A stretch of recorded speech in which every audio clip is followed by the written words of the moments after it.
how many of you would love to have your speech, your sermon, your sales presentation where people are writing you the check or people are wrapped around the building because they want to hear your instrument, which is your voice.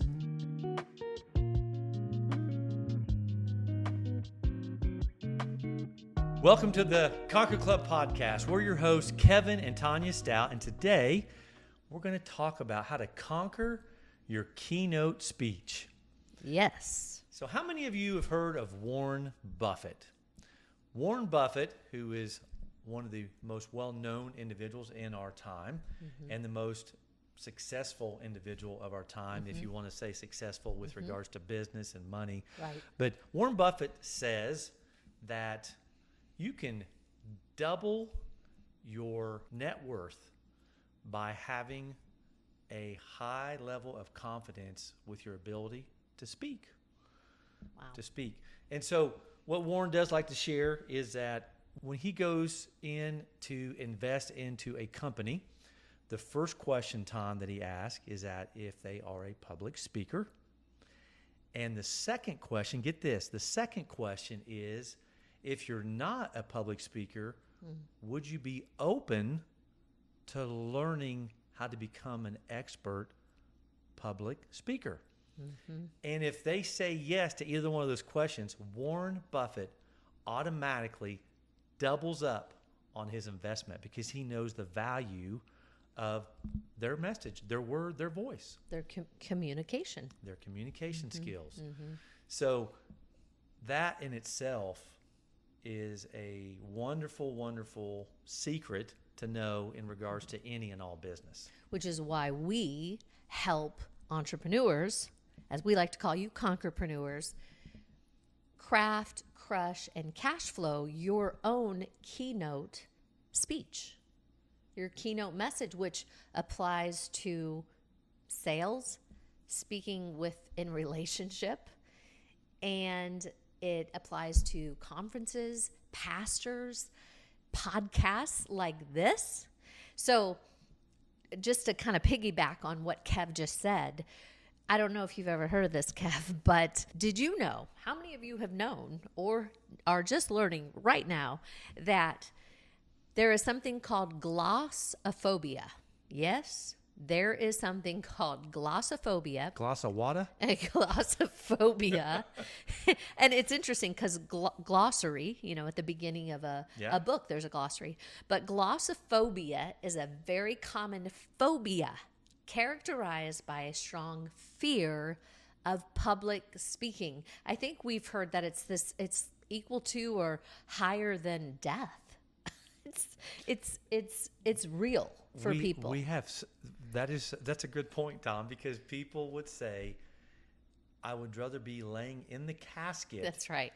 Than speaking at the funeral, speaking the eulogy. Right. That's right. That's right. And that's what we've heard. So we love to work with entrepreneurs. And if you're a company and you have a sales staff or just any staff, and you haven't been taught the communication, we created a communication acceleration method where we have taken the highest thought leaders, the most successful speakers from Dale Carnegie time, and we have combed through all of them and figured out that there is a system in place.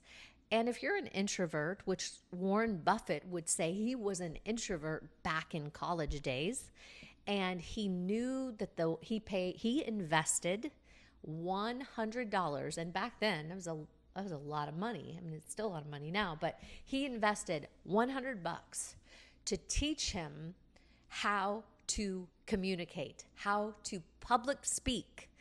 And as Kevin and I know, and probably you as well, how many of you have ever been to a conference or to a church or listened to an author who's an incredible author, but dude's boring? You know what I'm saying? You can either be ready to jump up, run around the room, Yes. or try to keep one another awake. So I want to go back to Warren in regards to that $100 investment, because he knew that he was a introvert and did not want to be out in front of people. It literally made him physically sick. So he knew that he needed to take action and do something about that. So he invested in himself. He invested in the Dale Carnegie Public Speaking School. And to this day, of all the things that Warren has accomplished in this world, the one thing he has in his office up on the wall is that certificate that he received from the Dale Carnegie Public Speaking School. So that in itself has a lot of value, a lot of weight in that. One other thing that Warren Buffett has shared with the world is that when you have your public speaking down, when you're able to confidently, with authority, speak in front of others, you automatically increase your net worth by 50%. 50%.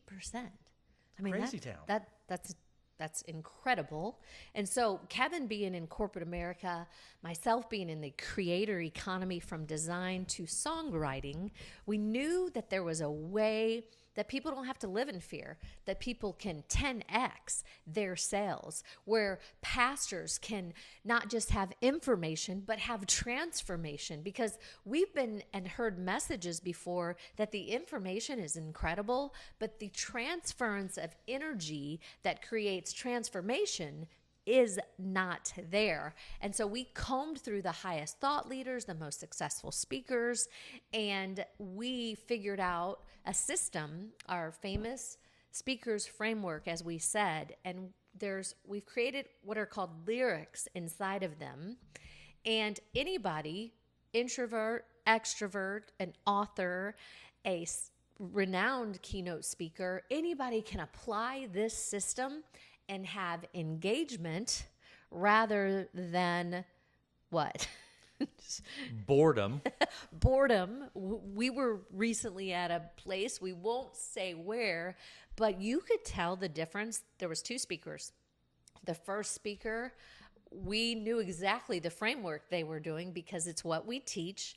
And the audience, us, we were so engaged, so intrigued. Yes. And he wasn't just performing and it wasn't just information, but we were transformed. We were grabbing our pen and writing notes from the zingers that he was saying. And then the other dude, he had great information, but y'all, everybody was getting up to go get coffee because it was just boring and there was no transference of energy. And so I'll tell you what's coming up to me right now. During the one individual speaking, yes, they ran out of coffee. Don't be that person. That's true. Don't be the person. You went back and there was no coffee. Don't be the person that causes the coffee pot to run dry. That's right. And we want to perk you up.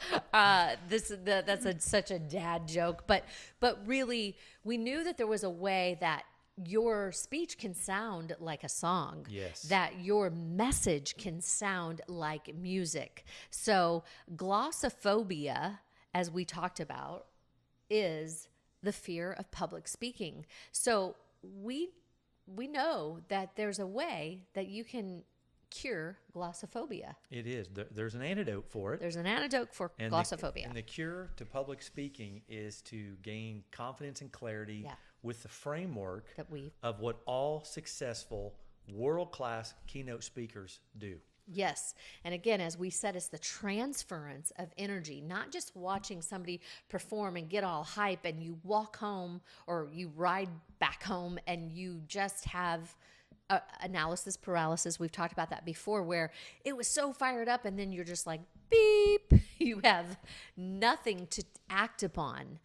And so we want to talk a little bit about, just like a music concert you go to, if there's a song that just has the verse and there's never a chorus for you to sing along to, you aren't as engaged in the song.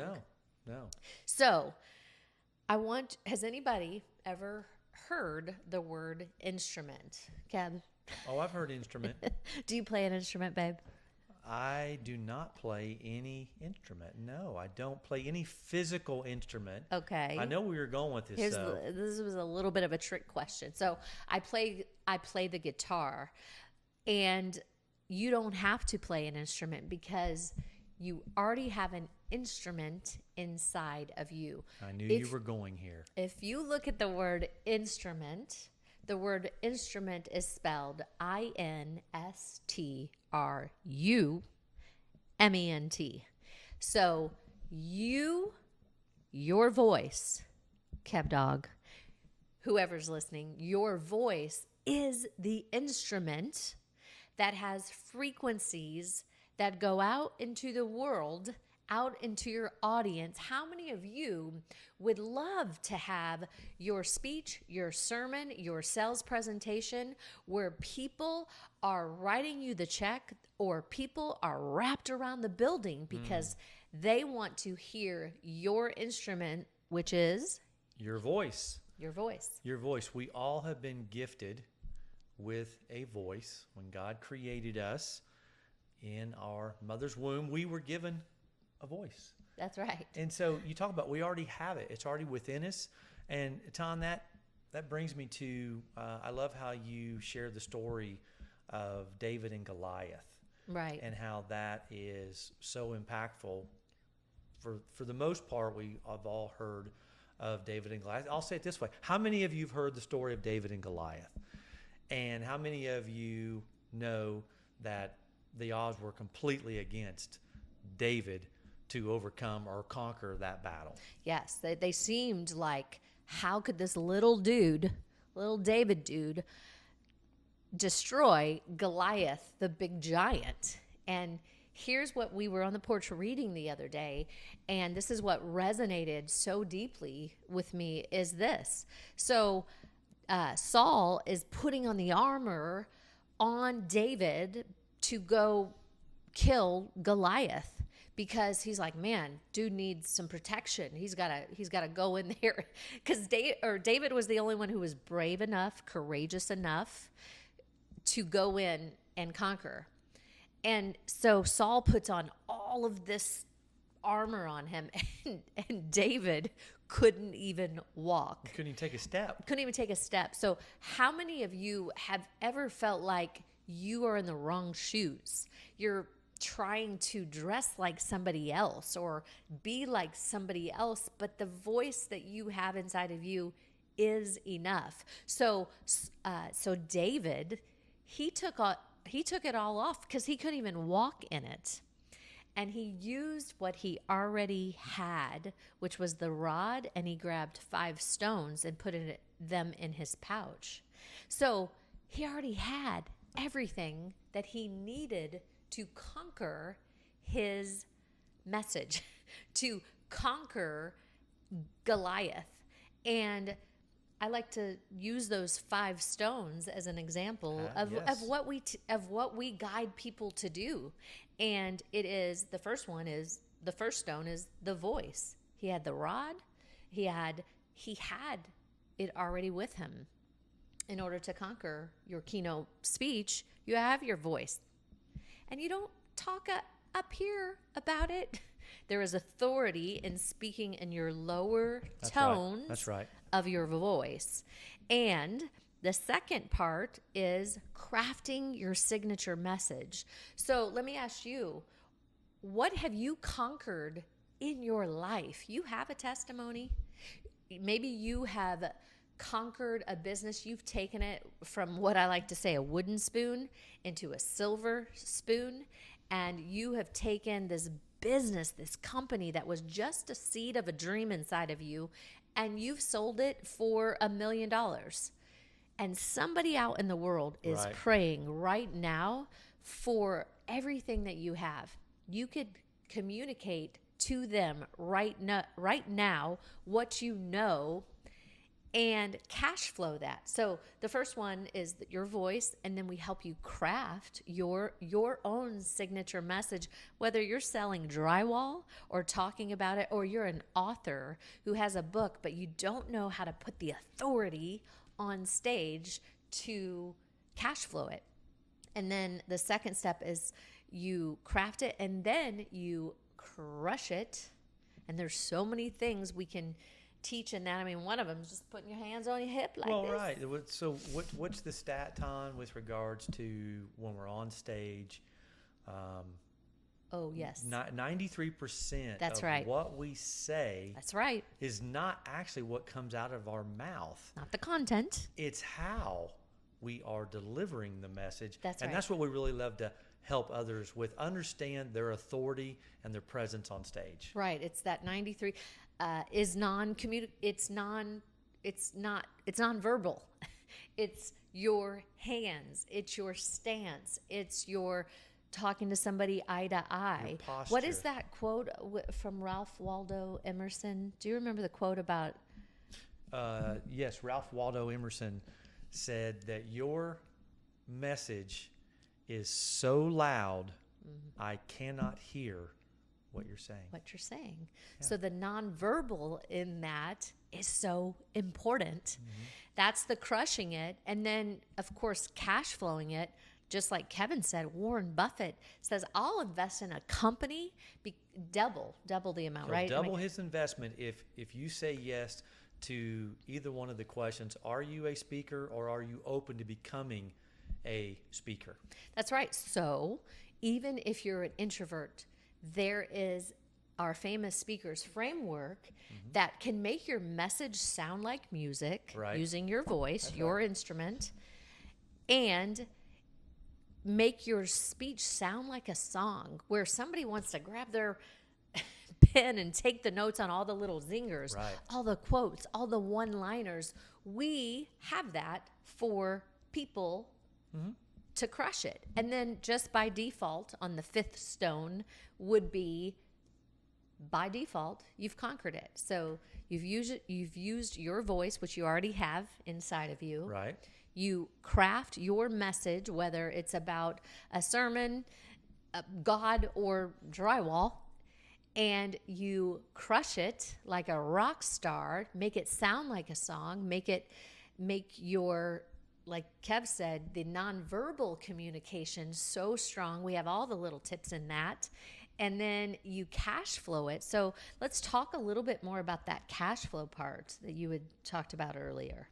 So, yeah, cash flowing it is using what you know to cash flow.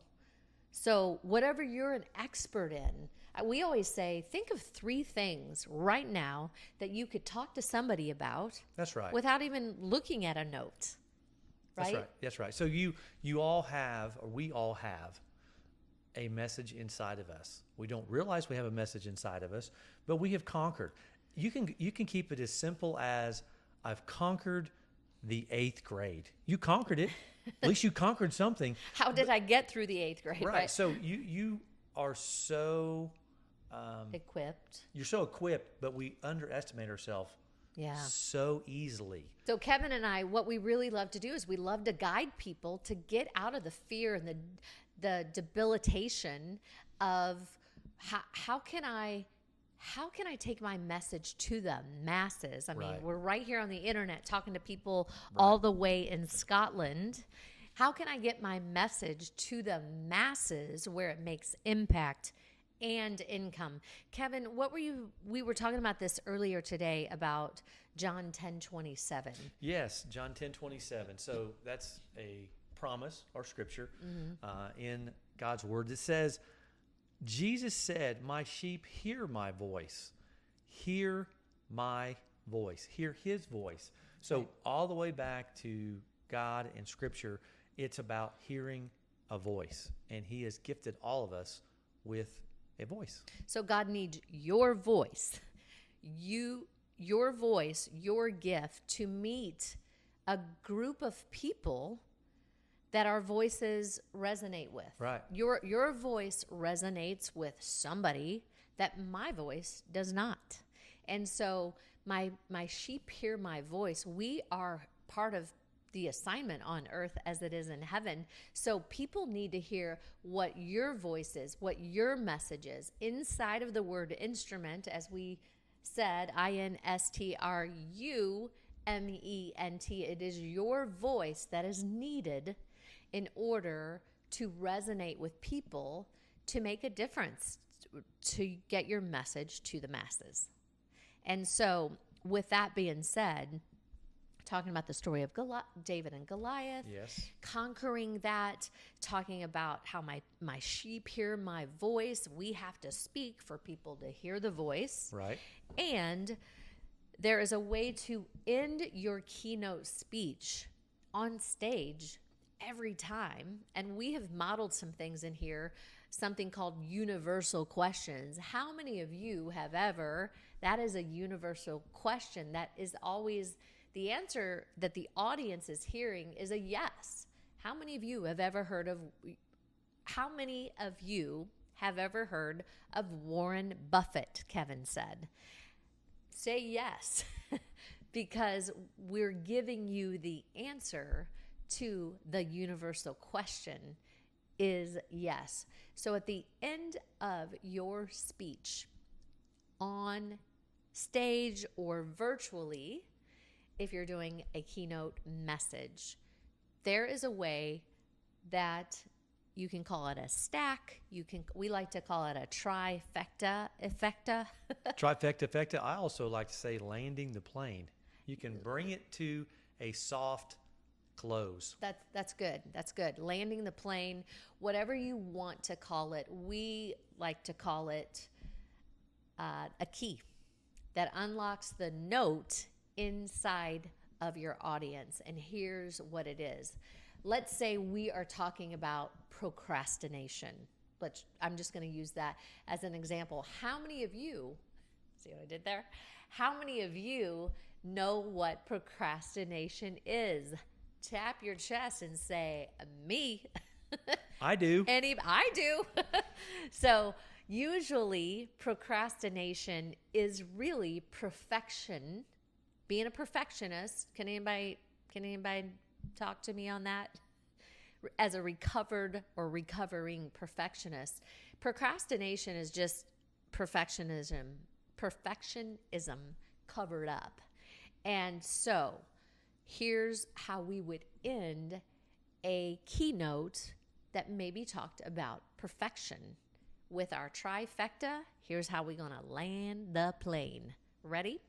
You're going to give 2 quotes from an established authority, and then you're going to share your own quote. And we love giving sound bites and quotes and lyrics to people. So you have so many in your, what do you call it? In quiver? your holster. You have so many arrows in your quiver. Arrows in your quiver to fire with your own quote. So we're talking about procrastination here. We're going to land the plane with 2 quotes of authority, and then we're going to melt our own authority, our own quote, into the landing of the plane. So we're talking about procrastination, and we would say Martin Luther says, how soon not now becomes never. And there's a quote by the Spanish proverb. It is a Spanish proverb quote that says, tomorrow is often the busiest day of the week. Oh, geez. And we like to say, blow off the dust of delay, because your soul has something to say, and it is going to pay.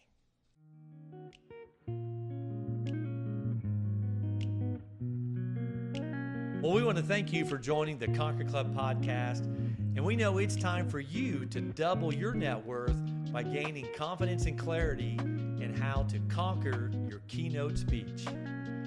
Peace in. Peace out. Kevin and Tonya Stout.